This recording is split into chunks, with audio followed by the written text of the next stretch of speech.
Ek is Skyler Derrigan, ek is liefde, ek is lig, vat 'n bietjie van my sig. Vandag is episode 7 van Sielsoektog en ek is baie opgewonde om vir dokter Rita Conradie met ons te hê. Middag dokter. Middag. Hoe gaan dit? Dit gaan goed, dankie en self. Gaan goed, dankie dokter. Okay, so ons gaan vandag 'n bietjie praat oor psigiatrie. Ja. Psigiatrie. So, hoekom het dokter besluit om in psigiatrie te werk? So, ek het oorspronklik gewerk in emergency en so baie van ons ER besoeke was eintlik mense met psigiatriese kondisies. In daai tyd het dit vir my uitgestaan as, ek wil amper sê, die disease of our age en mense het regtig hulp nodig en ja, so ek het dit meer geniet as wat ek ooit gedink het ek sal en toe was daar natuurlik so 'n bietjie luck of the draw en ek het teruggekom van Ierland af en ek het op daai stadium was daar 'n pos beskikbaar in psigiatrie en ek het 'n pos nodig gehad en ek hou daarvan, so toe ek daar begin en hoekom bly ek hier? Want ek hou daarvan en ek geniet dit en ek sien regtig 'n verskil in mense se lewens en die lekkerste ding van psigiatrie is wanneer jy iemand hier help jy nie net daai persoon nie, maar jy help almal om hulle. Jy help hulle gesinne en hulle kollegas. Dis werklik nie net een persoon se lewe wat jy impak of beter maak nie, almal rondom hulle. Ja, ek so stem ek voel so of is 'n wye vangnet. So, is lekker. So, wat is dokter se rol in die psigiatriese saal met inpasiënte en uitpasiënte? Okay. So kom ons begin by binnepasiënte. Binnepasiënte, so ons pasiënte wat akuut siek is, dis mense wat almal nou sal kan sê omtrent is siek, jy weet. Dis nou mense wat regtig duidelik op die oog af ongesond is en geestesversteurd is. Hulle kom ons binnepasiënte en dan ons werk op daai stadium is om hulle te beveilig of van hulle self of hulle ander mense te beskerm teen hulle. Ongelukkig is baie van die pasiënte dink byvoorbeeld iemand is 'n moordenaar of wat ook al en hulle probeer hulle self beskerm, maar hulle kan iemand anders seermaak in die proses. So ons beveilig hulle in die sin van hulle self of van ander of van hulle reputasie as hulle dalk, jy weet, iets sou doen om hulle self, hulle reputasie te beïnvloed. Dit is ons eerste prioriteit. Die tweede prioriteit is dan om vir hulle fisies op te werk, seker te maak hulle is gesond en dan hulle te stabiliseer. So dan begin ons medikasie en ons stabiliseer hulle tot dit veilig weer vir hulle is en vir ander is om weer in die samelewing in te gaan. So dit is nie 'n langtermyn ding nie. Dis langer as miskien 'n gewone hospitaalbesoek, maar dit bly 'n hospitaalbesoek nietemin. Hoe lank, min of meer? Ag, dit hang baie af van pasiënt tot pasiënt. Ek sal sê gemiddeld werk is dit so 13 dae wat mense bly, maar party mense bly 1 dag, party mense bly 4 weke, meer as 'n maand, afhangende daarvan. Okay. Die buitepasiënte is so daai is stabilisering en dan buitepasiënte wil ek amper 'n beter woord is maintenance. Dis meer mense wat stabiel genoeg is, hulle kan in die samelewing funksioneer, hulle kom in om seker te maak hulle bly op daai plek. So dis preventative behandeling wat ons daar doen. Ons maak seker dat ons kyk die mense, volg hulle op, maak seker dat hulle is in die regte of die beste vorm van hulle self wat hulle kan wees. En ons doen risikoassessering by elke besoek. Ons kyk dan ook na neeweffekte van medikasie. Ja, so dis 'n hele holistiese perspektief wat ons inneem in 'n buitepasiënt. En hoe dikwels moet hulle kom vir hulle besoeke wanneer hulle nou uit 'n uit pasiënt of buite pasiënt te word. Ja, so dit hang weer eens af ook van elke pasiënt se neeweffekprofiel of wat se medikasie hulle op is, maar oor die algemeen werk ons as jy stabiel is en ons nie 'n verandering aan jou medikasie nie en jy het geen neeweffekte nie, dan sien ons jou miskien oor 'n maand die eerste keer en as dit steeds goed gaan, dan brei ons hom uit na 3 maande toe, dan 6 maande en dan éventueel kan mense dit jaarliks maak, maar gewoonlik hou ons hom van 6 maande, wat jy ten minste by een van ons moet opvolg of by die kliniek moet opvolg. Okay. So dit is oor die algemeen. Wat ons baie keer dikwels doen is, ons as pasiënte stabiel genoeg is, maar hulle moet nog steeds gereeld opgevolg word, dan word hulle by die kliniek opgevolg. Dan is dit nie meer nodig om onder psigiatrie spesifiek opgevolg te word nie. Maar ja, dit wissel maar baie. Daar's pasiënte wat of altyd maar 3 maande bly. Ons het agtergekom hulle funksioneer nie goed nie en dan hulle moet maar meer gereeld opgevolg word. Okay. En hoe belangrik is medikasie vir siektes soos bipolêre verstoring, angs, depressie en skizofrenie? Uiters belangrik. So dis die eerste antwoord. Ek dink ek gaan nou weer Engels sê, maar common misperception is dat die siektes is net in jou kop. Ja. Dit is 'n kopsiekte, maar Ja. dit is nie jou gedagtes nie. Dit is eintlik hormonale en wat ons noem neurotransmitters wanbalanse Ja. in die brein. Baie mense het nou al daai term gehoor, maar die realiteit is, dit is soos enige ander siekte waar jy te veel of te min van iets het. Soos met diabetes ook. So wat die medikasie doen, is dit vul daar aan waar daar moet aangevul word, of blok waar daar te veel is. Ja. So daar is baie spesifieke areas in die brein waar die medikasie werk. Dis die eerste deel, is dat ons kan, dis vir genesing. So jy kan iemand gesond maak of behandeling, genesing noodwendig nie, maar behandeling. En dan die volgende plek waar jy dan 'n verskil het met medikasie is vir profylaktiese hantering. So as iemand nou gesond is, Ja. maar of hulle was siek en nou is hulle gesond, dan kan ons hulle gesond hou. Ja. En dis waar baie van ons pasiënte nie meer die medikasie wil gebruik nie, want hulle voel, ek is mos nou gesond, Ja. 100% jy is gesond, maar jy gaan nie noodwendig gesond bly nie. Ja. Selfde met hoë bloeddruk, ons gebruik nie noodwendig die bloeddrukmedikasie in die oomblik wat ons bloeddruk hoog is nie, ons gebruik om ons bloeddruk af te hou, dat ons nie strokes kry of hartaanvalle nie. Nou, psigiatriese medikasie werk presies dieselfde manier, dis 'n maintenance therapy, dit hou daai hormoonvlakke in die reikwijd is wat dit moet wees, Ja. en dit help dat jy nie weer siek word nie. So medikasie is van kardinale belang om jou gesond te maak in die eerste plek, maar dan gesond te hou. Okay. En wat baie mense nie weet van psigiatriese siektes nie, is dat dit maak fisiese skade in jou brein Ja. as jy meer en meer van hierdie episodes het, waar Ja. jy gestel stemme hoor of jy weet, uiters depressief is of wat ook al. Elke keer as jy dit maak dit skade aan die neurone in jou brein. So éventueel na baie jare van exposure, Ja. gaan jou brein al hoe meer en meer skade kry, Ja. en jou funksionering minder en minder word. Ja. So dit is belangrik om dit te behandel. Dis nie iets wat ons net kan los nie. So uiters belangrik is medikasie, maar dis nie die enigste ding wat belangrik is nie. Dit gaan die beste resultate is saam met psigoterapie, wat ons dan nou in ons sielkundiges kry. Ja. Maar medikasie definitief baie belangrik.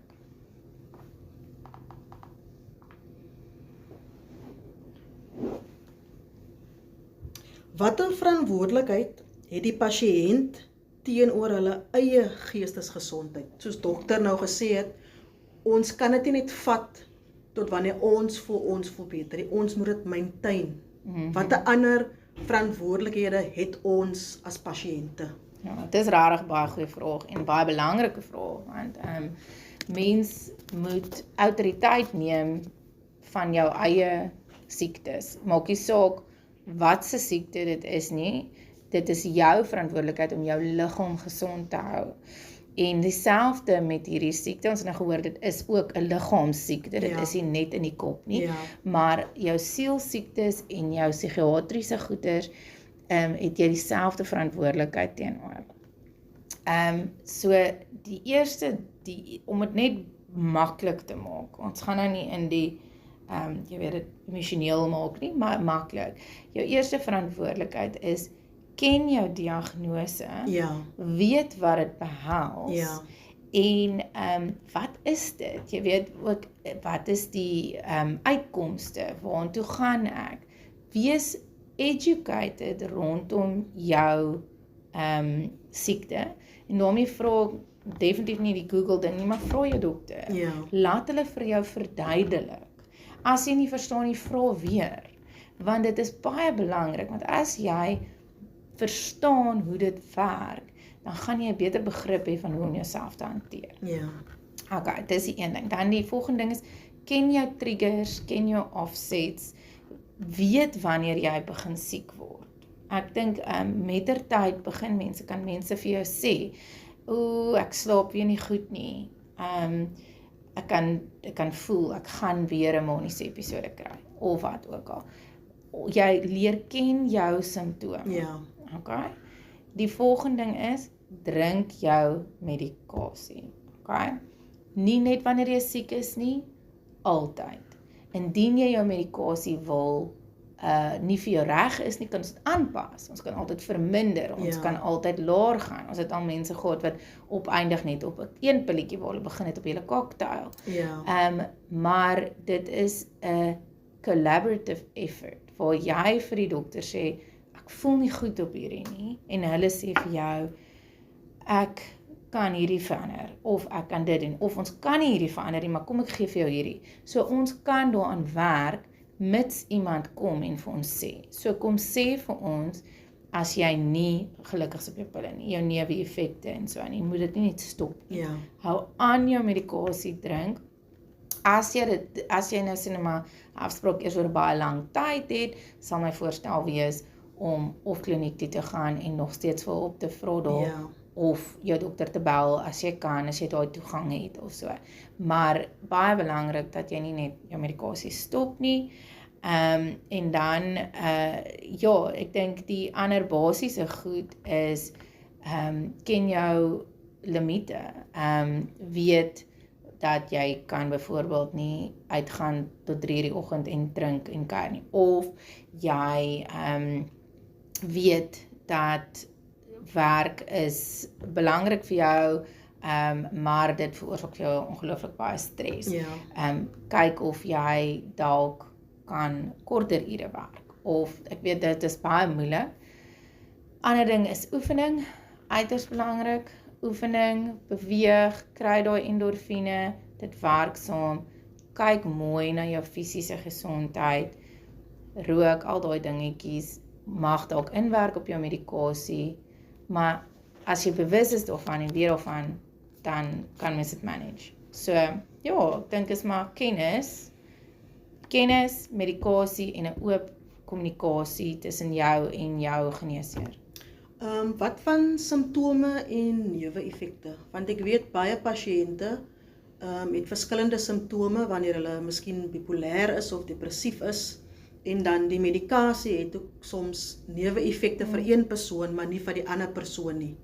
Is dit ook deel van hulle verantwoordelikheid om verslag te neem en dan vir die dokter in te lig, sodat hulle iets kan bevorder? Ja, asseblief. Ek dink, dis net super belangrik, dat jy moet bewus wees van hoe jy reageer. Elke persoon is anders. Die meeste medikasie het so half 'n neeweffek profiel. Jy weet, en dit mag dalk gebeur of dit mag. Maar dis baie wyd in psigiatriese medikasie. Jy weet, een medikasie sal sê, jy weet, kan gewig toename en afname veroorsaak. Of kan jou naarheid help, maar kan jou naar maak. Ja. So dis heeltemal teenoorgestelde. So dit is baie moeilik, jy gaan moet weet wat met jou gebeur, en jy moet die vrymoedigheid hê, en dis eintlik wat ek voel, is baie keer dokters vra nie, of hulle vergeet, of wat ook al, jy moet die vrymoedigheid hê om te sê, luister jy, ek tel gewig op, Ja. of ek slaap te veel, of so aan. So daar's baie neeweffekte, en dit verskil van elke persoon, en dieselfde met jou simptome, soos as jy begin siek word, is ook heeltemal verskillend van persoon tot persoon. En dit maak dit gecompliseer vir die dokters baie dikwels, maar met jare se werk en so kan ons dit nou al meer aflei. So, dit is 'n baie goeie vraag, baie belangrik, dra kennis van wat vir jou werk, wat nie vir jou werk nie, en dan is dit 'n give or take situasie, wat kan ons wegvat, wat is beter, wat is in 'n risk-benefit. Ons kyk maar net, baie keer moet ons bietjie deurdruk met die maagkrampe, om 'n positiewe effek te kry, en ander kere kan ons dit wegvat. Okay.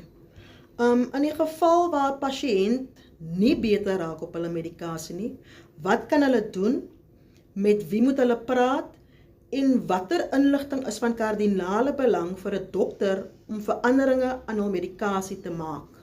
Okay, so ek dink daar is 'n paar vrae, so kom ons begin by wat kan jy wat kan jy as jy nie beter word? Ja, ek dink, wat kan hulle doen? Ja, ek dink die eerste ding daarso is, ken jou omgewings hulpbronne, so weet waar jy kan hulp kry, so die in staat oor die algemeen is kliniek jou eerste is dit jou eerste linie, jy gaan kliniek toe as jy hulp nodig het, as jy begin besef, jy raak nie beter nie.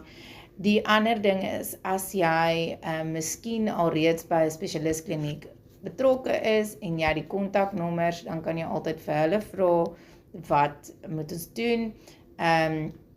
Baie dikwels kan hulle vir jou vroeër help as wat jy gedink het hulle kan, maar dit is ook sonder vol bespreek, en privaat is dit dieselfde probleem, is dat dit is baie vol bespreek. So in privaat sal jy dan nou eers na jou GP toe gaan, en dan na 'n psigiater toe gaan, in staat sal jy dan kliniek toe gaan, en dan na jou dokter toe gaan, na die psigiater toe gaan. Die ander belangrike ding is, moenie net jou medikasie stop nie, jy sal neeweffekte van dit kry. As jy dit stop, dan onttrek jy baie dikwels daardoor. So moenie dit stop nie, en moenie ook nie te veel drink, moenie jouself doseer nie. Dit is baie belangrik, hou dit liewer soos dit is, en kry hulp, so dis die ander ding. As dit akiet is, gestel jy voel of jy besig is om jou brein heeltemal te verloor, die medikasie werk glad nie, jy voel jy wil van 'n brug afspring, daai goed, dan kan jy na die emergency center toe gaan, van jou by privaat of staat of waar ook al, waar hulle dan vir jou kan help. Baie keer sê ek net vir pasiënte, as hulle in daai plek is, kan hulle dit self nie agterkom nie. So dis belangrik dat julle families moet weet, as dit so is, dan kan hulle na 'n ongevalle toe gaan, om dan nou vir jou te help, of in te neem, of medikasie te gee, of inspuiting, iets om jou weer terug te kalmeer of terug te bring. So dit weet waar jou ongevalle is, en sê vir jou familie ook wat jou situasie is. Die volgende ding wat jy nodig het om te weet is sielkundige dienste,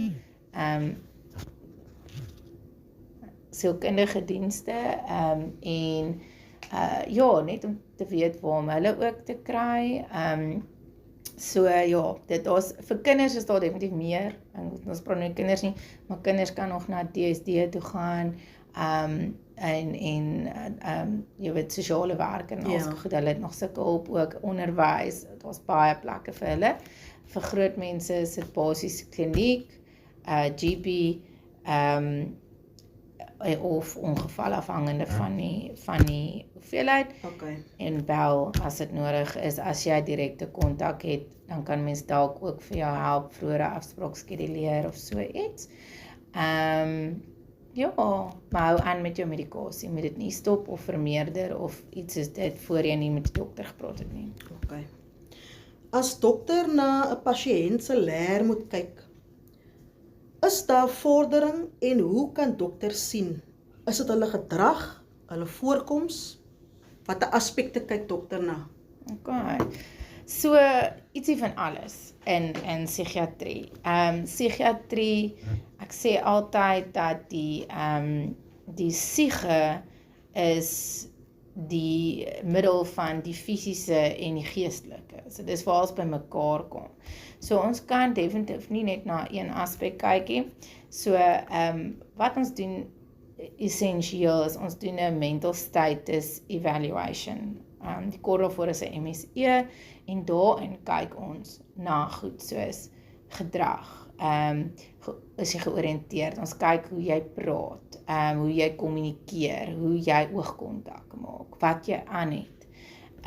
Ons kyk na hoe jy jouself dra, hoe vinnig jy beweeg, hoe stadig jy beweeg. Ons kyk na ander fisiese goed, is jy besig om te drool, is jy weet, so, en dan vra ons natuurlik die vrae oor stemme, en ons kan baie dikwels kyk, kan sien, jy kyk rond, is asof jy ander goed hoor, so ons vra oor dit, en dan gesels ons, dan praat ons baie oor jou gemoed, hoe jy voel, hoe jy dinge beleef, is dit donker, is dit positief, en gesigsuitdrukking is vir ons uiters belangrik. Gesigsuitdrukking, ja, en dan gesels ons oor dinge wat in jou kop aangaan. Jy weet, is daar, het jy snaakse gedagtes, dink jy is, jy weet, die nuwe Siya Kolisi, of, so dis baie gesprek, wat gevoer word, en in daai tyd kan ons dan nou begin agterkom hoe jy meer en meer normaal is, of meer en meer in jou kulturele raamwerk normaal is. En ek dink daar's baie goed, dit wat jy sê, is baie subjektief, maar dit wat ons kan sien aan jou, hoe jy jouself dra, hoe jy kommunikeer, hoe jy vir my kyk, hoe jy vir ander kyk, daar is waar ons die meeste leer van die persoon of kan sien en evalueer. So mettertyd wat ons doen is, elke keer skryf ons hierdie goed neer en ons observe elke keer. En as ons oor tyd teruggaan, dan kan ons sien, jy weet, vroeër jare het die pasiënt glad nie gepraat nie, glad nie vir jou gekyk nie. Nou kommunikeer die pasiënt met jou, hy gesels met jou. Of jy kan sien, hulle het snaakse klere gedra en nou dra normale klere. Of met neeweffekte, hulle het baie gewig verloor of hulle het gewig opgetel. So, dis baie belangrik dat ons goeie notas hou oor tyd, en dan natuurlik as jy die pasiënt gereeld sien en jy bou 'n verhouding, dan is dit natuurlik baie makliker. Dan kan jy sommer net by die deur al sien dit gaan beter of nie.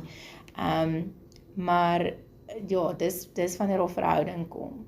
Maar ja, dis eintlik verbasend in ons menslike natuur om mekaar so te evalueer. As jy 'n vriend of vriendin sien of so, jy gaan dit dalk nie soos mooi woorde kan sê presies wat jy sien of wat ook al nie, maar jy gaan 'n idee kry van hoe dit met die persoon gaan deur net 'n platoniese gesprek met hulle te hê. So ja, ek dink dit is dit, ons sien dit en dan kan ons vordering kry en dan hoe ek besluit om medikasie aanpassings te maak, is baie dikwels gebaseer op natuurlik daar wat ons daar evalueer, maar dan ook neeweffekte, wat pla die persoon, is hulle oorgestimuleer of ondergestimuleer, en dan ook bloedtoetse. Ons gebruik dikwels bloedtoetse om te bepaal dat ons nie in toksiese vlakke van ons medikasie is nie. En familie. Familie, vriende, die persoon wat saam met hulle kom, gee baie dikwels vir ons 'n indikasie van hierdie pasiënt is nog nie heeltemal reg Ja. nie, of hulle slaap te veel, ons moet 'n bietjie medikasie Ja. minder maak. So daar's verskillende aspekte, ons het baie meer objektiewe vorms, soos ek sê bloedtoetse of so, maar oor die algemeen word dit bepaal deur die pasiënt self en wat hulle doen en vir jou sê. Laaste vraagie, of tweede laaste vraagie. 100%. Hoe belangrik is compassion vir dokter in die tipe loopbaan of die tipe area van gesondheid? Nie net die dokter se rol nie, maar ook die pasiënt en dan die familie en die broader community. Hoe belangrik is dit vir almal om gesond te bly en gesond te wil word? Ek dink compassion as die dokter en die jy weet nursing staff, mense wat met mekaar werk, die familie met mekaar en pasiënte met mekaar. As ons nie dit het nie, kan ons nie verstaan nie en ons kan nie ondersteun nie. Ja. Ja, pasiënte moet ook leer dat dit kan nie altyd alles net oor hulle gaan nie. Ja. En hulle families het ook ander goeders om te doen in hulle lewe. Ja. Maar net om te verstaan dat iemand is dalk nie in dieselfde plek as jy nie, en net vir hulle die spasie te gee om daar te kan wees, is uiters belangrik. Ek dink as jy nie dit het in ons beroep nie, gaan jy met niemand 'n verhouding kan bou nie, gaan jy 'n vertroue kan hê met mense nie, en mense gaan dan nie hulle medikasie gebruik nie, gaan nie kom vir terapie nie, en hulle gaan nie inkoop in dit nie. So dis definitief jou onderliggende prioriteit, is om 'n verhouding te bou met die pasiënt, Ja. en waar moontlik, en 'n vertrouensverhouding, en dit word net deur understanding and compassion. So ja, essentially om mense gesond te kry, het hulle daai ondersteuning en understanding nodig. En ja, vir almal in die gemeenskap, soos jy het gesê, hoe belangrik is dit almal in die gemeenskap en so moet gesond bly. Ek dink dat dis jou verantwoordelikheid om vir jouself, maar ook om vir ander mense die beste te wees wat jy kan wees. Ja. Waar jy kom, jy het 'n invloed. Selfs net met die persoon wat jy praat by die winkel. Ja.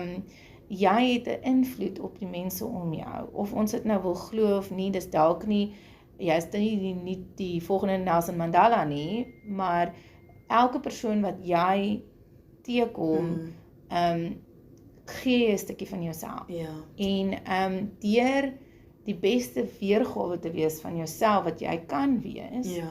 maak jy 'n positiewe invloed. En ek dink eintlik het ons almal daai verantwoordelikheid teenoor mekaar om seker te maak dat ons is in 'n plek waar ons kan goed wees vir ander, waar ons kan smile vir die kassier, waar ons die tannie kan help om iets af te haal van die rakkie af.